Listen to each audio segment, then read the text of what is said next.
A Mooney descends through low clouds in the early morning darkness. Seconds from landing, it veers off course and vanishes from radar. Sir, I think we might have had an aircraft just go down northwest of the field, 2 miles northwest. Another pilot had reported strange localizer anomalies on the same approach just minutes earlier. But it wasn't until investigators examined a few small devices recovered from the wreckage that they discovered a fatal chain of events beginning long before final descent. This is the story of November 66 Bravo Bravo. It's the afternoon of Tuesday, March 3, 2015, and the pilot of November 66 Bravo Bravo, a Mooney M20F, is preparing for the flight back to Suffolk, Virginia from Key West, Florida. He had spent the last week sailing around the islands with 2 close friends and his dog. The mild weather of the Keys had been a welcome respite from the cold gray mid-Atlantic spring, but now it was time to head back home. Just after 7 p.m., the pilot calls flight service to file 2 IFR flight plans. The first is from Key West International to Palatka Municipal in Central Florida, where the plan is to stop and refuel. And the second is the 3-hour and 30-minute flight to Suffolk Executive. The pilot estimates he has 5 hours of fuel on board and doesn't specify an alternate airport. He also declines the briefer's offer of a standard weather briefing, but he does ask for NOTAMs at both Palatka and Suffolk. The briefer does as requested and also advises the pilot of a series of airmets starting in the Carolinas and covering his entire route of flight. An AirMet Sierra has been issued for widespread IFR conditions caused by a stationary front along the coast.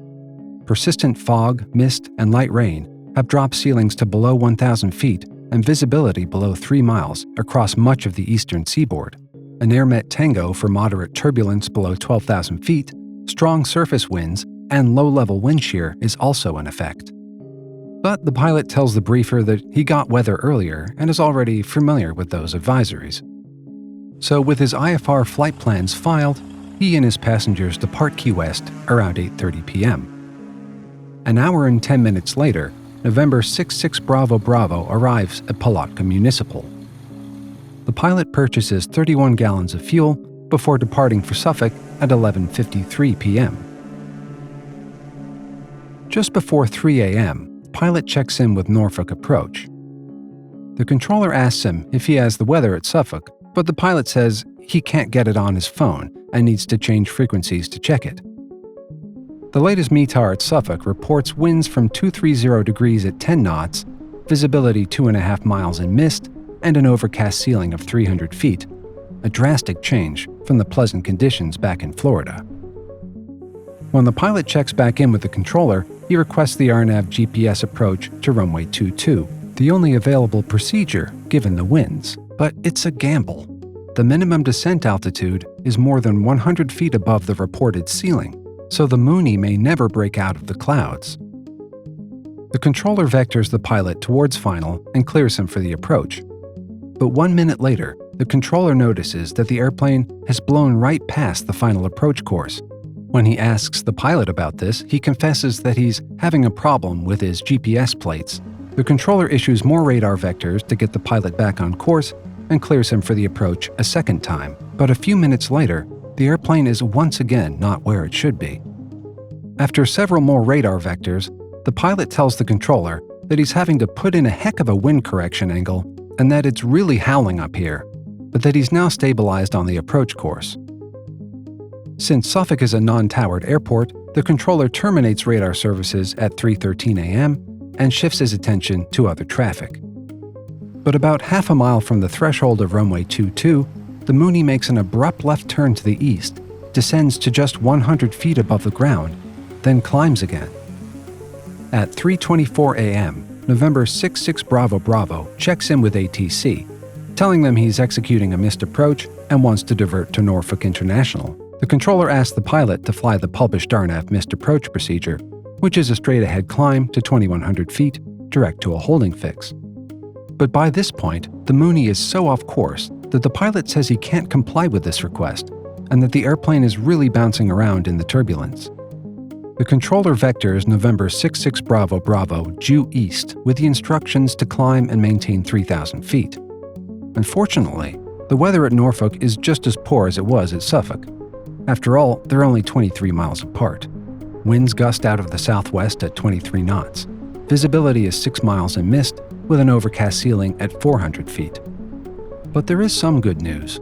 The active approach, ILS runway 23, has a 200-foot decision altitude, which is low enough to get November 66 Bravo Bravo below the cloud deck. The controller asks a business jet shooting the ILS for a PIREP. The pilot reports that the localizer's really varying around here, and that they hope it's not their equipment causing the fluctuations. They also report moderate chop, particularly around 900 feet MSL, and that they picked up the approach lights around 350 feet MSL. The controller relays this to the Mooney.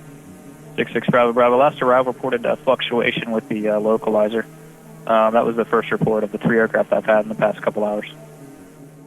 7 hours after departing Key West, the pilot of November 66 Bravo Bravo is being vectored for his second instrument approach, and the turbulence is not making things easy. Where the air is mixing down on the bottom layer, and the needles are bouncing around. But by 3:37, the airplane is in a position to join the approach. Mooney 66 Bravo Bravo, you're 4 miles from Lusty, fly heading 200, maintain 1,600 till established on the localizer. You're turning to 200 degrees and stay at 1,600 until established. But the pilot is struggling to hold altitude. 66 Bravo Bravo, just check your altitude, sir. I'm showing you a 400-foot climb. Perhaps surprised by his low ground speed, the pilot asks for a wind check. Winds on the ground, sir, are 230 at 14, gusting to 18. I'm showing you doing 30 knots across the ground currently. Yeah, that's what we're seeing too. While the surface winds aren't particularly strong, the dramatic drop in ground speed suggests rapidly increasing headwinds with altitude, a classic sign of low-level wind shear. The controller clears November 66 Bravo Bravo to land, hoping he can rejoin the localizer and hold it until minimums. Wind is 230 at 13, gusting 18, runway 23, you're cleared to land. Check your altitude, maintain 1,600. I'm showing you to the south of the final, sir. Turn right, heading of 260, maintain 1,600 till you're back on the localizer.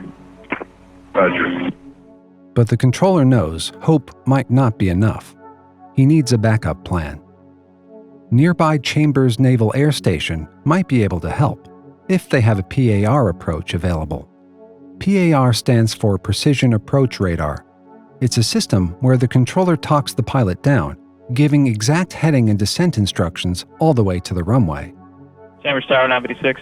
Right. You don't have a PAR at night anymore, do you? Yeah, we do. Okay. I've got an aircraft on a 4-mile final for Norfolk. He's having trouble getting in. He's flashed his Shepherd. Might be an emergency PAR with you guys, so I'll keep you posted for now.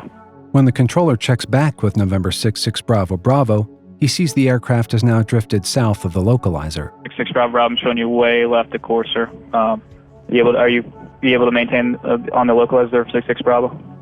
But by now, the Mooney's too far off course to correct in time. Cancel approach clearance, climb and maintain 2,000 for 66 Bravo. The controller then asks the pilot what he wants to do next.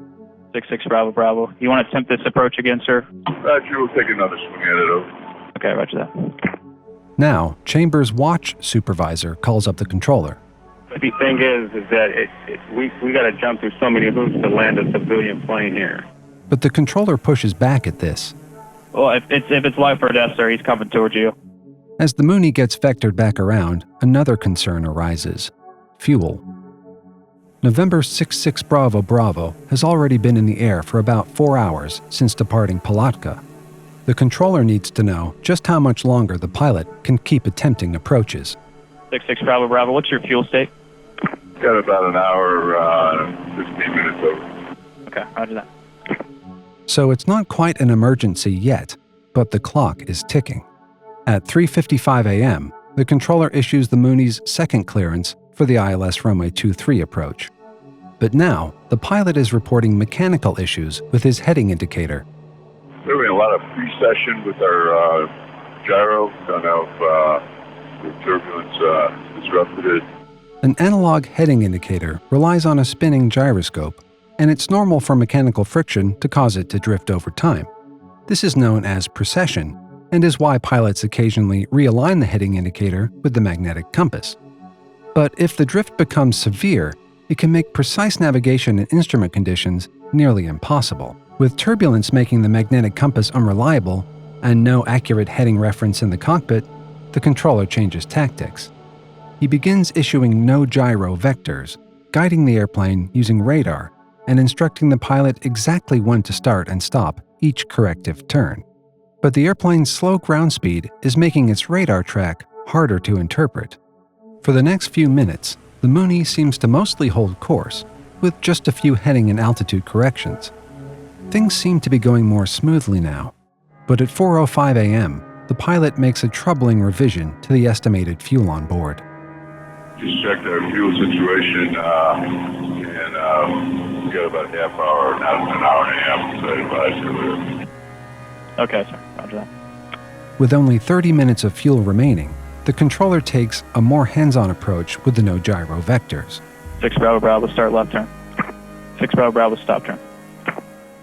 He issues 9 of these turn commands before the airplane reaches 1 mile from the runway end. The controller then gives the Mooney the latest weather. Overcast ceilings, now down to 200 feet, right at minimums for the ILS. To help the pilot spot the field, he sets the approach and runway lights to maximum brightness. After 2 missed approaches, gyro issues, and dwindling fuel, November 66 Bravo Bravo finally makes the call the controller's been hoping to hear.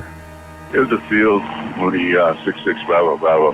66 Bravo Bravo, wind 230 gusting 19, runway 23, you are cleared to land, sir. The airplane is less than 3/4 of a nautical mile from the runway at around 200 feet AGL and heading toward the threshold. But instead of continuing straight ahead, the airplane makes a sudden right turn, flying away from the runway. 6 Bravo Bravo, do you still the field, sir? I'm showing you northwest of the field now. A few seconds later, it turns left, back toward the airport.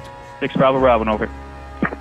Over the next 9 seconds, the Mooney descends at around 900 feet per minute before dropping off radar. 6 Bravo Bravo, Norfolk approach, how do you read? Rescue 2, over. Rescue, go ahead, sir. Yes, sir. I think we just had an aircraft go down 2 miles northwest of Norfolk International Airport. He was on phone approach, had the field in sight, he was clear to land, and I'm not in communication. The wreckage of November 66 Bravo Bravo was found just 2,300 feet northwest of runway 23 in the Enchanted Forest section of the Norfolk Botanical Garden. All occupants died on impact, leaving 3 families devastated. Investigators determined that the engine and flight controls were functioning normally at the time of impact. But what about the flight instruments? The pilot had reported serious precession issues with his directional gyro. The gyro casing was dented in the crash, but the compass card still rotated freely, giving investigators confidence that it could be tested. The instrument was removed and sent off for analysis. They also collected a few other devices that might contain useful data: a handheld GPS unit, a digital engine monitor, a small video recorder, and the occupants' phones. But one thing puzzled investigators. November 66 Bravo Bravo didn't have a panel-mounted IFR-certified GPS receiver. So how had the pilot flown the RNAV approach into Suffolk? The only answer was the handheld GPS. The iFly 720 GPS is a tablet-like moving map that can overlay VFR and IFR charts, but it's not certified for primary IFR navigation. Using it to fly a GPS approach was illegal and dangerously reckless. Fortunately, the iFly's onboard SD card had saved the aircraft's path, allowing investigators to reconstruct the flight with satellite accuracy. And when the gyro test results came back, there was even less reason to suspect equipment failure. The heading indicator held direction with no signs of excessive precession. It had even been overhauled just 9 months earlier. Investigators still hadn't found any sign that the airplane contributed to the crash, but there was one more possibility to examine: the ILS itself. Just before November 66 Bravo Bravo began its first approach to Norfolk, a business jet reported localizer fluctuations. Could that have contributed to the pilot's trouble holding the approach course? Just 3 hours after the accident, technicians tested the localizer, glide slope, and approach lighting for runway 23. All were within tolerance. There was no sign of an ILS malfunction. But something had clearly gone wrong in the cockpit, and investigators hoped the small video camera recovered from the wreckage might hold the answer. Among the files were several short clips from inside the cabin, recorded by a backseat passenger, including footage of both ILS approaches into Norfolk. Of particular interest was a 43-second clip that captured the last moments of the flight. Portions of the instrument panel were visible, but often blurred due to turbulence. The clip begins with the airplane slightly above the glide slope, but with the localizer fully deflected left, indicating the airplane was far right of course. Through the front windscreen, only darkness could be seen. The passenger then panned the camera out the right side of the cabin, revealing scattered ground lights, likely from buildings or roads. Briefly, some ground lighting appeared through the front windscreen, but quickly vanished again. By the final frame, the airplane was around 200 feet MSL and descending rapidly. The attitude indicator showed a moderate left bank and nose-down pitch. The localizer was still fully deflected left. When investigators cross-referenced the footage with the GPS track, it was clear the instruments were displaying correctly based on the airplane's position. So why couldn't the pilot follow what his instruments were telling him? Investigators suspected the pilot simply wasn't proficient enough to handle the demands of the flight. Proficiency goes beyond just being legally current. It means having the skills to fly safely and effectively in real-world conditions. But when they tried to verify his recent experience, they couldn't locate his logbook or any record of recent flights. The only documented flight time came from his FAA medical application submitted 2 years earlier. The 61-year-old pilot reported 1,160 total hours, with just 18 hours logged in the prior 6 months. To learn more, investigators spoke with the airplane's owner the day after the crash.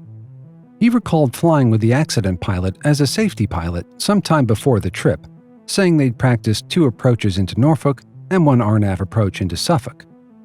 But there's no record of when that flight occurred, and it's unclear how the RNAV approach was flown since the airplane didn't have an IFR-approved GPS.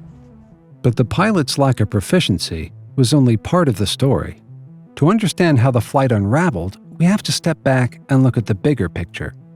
Because one thing is clear, this flight was stacked with risk, and we can use the PAVE checklist to break down that risk into 4 key areas: the pilot, the aircraft, the environment, and external pressures. We don't know much about the pilot's schedule leading up to the accident, but we do know the pilot took off on a long IFR flight at nearly 9 p.m., and by the time he reached his final approach into Norfolk, it was almost 4 o'clock in the morning. Was he used to keeping a late schedule? Unlikely. He'd spent several days sailing. It's hard to imagine that fatigue didn't dull his judgment and decision-making. Also, toxicology reports found amphetamines in his system, possibly from prescription medication. But investigators couldn't determine whether it played a role in the crash. The Mooney was airworthy, but barely equipped for single-pilot operations in instrument conditions. It had no IFR-approved GPS or autopilot, just a vacuum-driven heading indicator and attitude indicator and a basic nav receiver. By 2015 standards, it was extremely outdated. And for a pilot with rusty instrument skills, flying a night approach in turbulence with that panel would have made it all too easy to lose situational awareness. The widespread low ceilings, turbulence, and wind shear should have raised red flags long before November 66 Bravo Bravo left Key West, but there's no record that the pilot received a full weather briefing. Failing to file an alternate, despite conditions that clearly required one, suggests he didn't fully grasp the risks. Whatever planning did occur, it wasn't enough for the flight he chose to make. We'll never know exactly what pressures the pilot was feeling that night. But there are clues. At 8:02 p.m. Eastern, one of the passengers texted, 9 p.m. and we're still here. It wasn't quite 9 yet, but the message clearly shows impatience. It was late, and they were still far from home. The pressure to complete the trip likely created a get-there mindset and a breakdown in judgment. Many of the choices the pilot made reflect a pattern of hazardous attitudes. Flying into widespread bad weather at night suggests invulnerability, believing nothing can go wrong. Using unapproved equipment points to anti-authority thinking. And during the approaches, as things began to fall apart, he seemed to surrender control to ATC, a sign of resignation. The more risks the pilot accepted, the fewer options he had, until there were none left. After reviewing the evidence, The NTSB determined that the probable cause of the accident was the pilot's failure to properly execute the instrument approach procedure. Contributing factors included improper pre-flight planning and the decision to fly at night in instrument conditions through forecast moderate turbulence with inadequate equipment. The pilot of November 66 Bravo Bravo was described by friends as an all-around adventurer. So flying, of course, fit right in. But as the saying goes, aviation isn't inherently dangerous, but it is unforgiving of carelessness, incapacity, or neglect. As pilots, we owe it to ourselves and our passengers to treat every flight with seriousness and respect. That means staying proficient, planning carefully, and recognizing when the conditions exceed our capabilities. Because in aviation, good judgment isn't optional. Thanks for watching, and fly safe.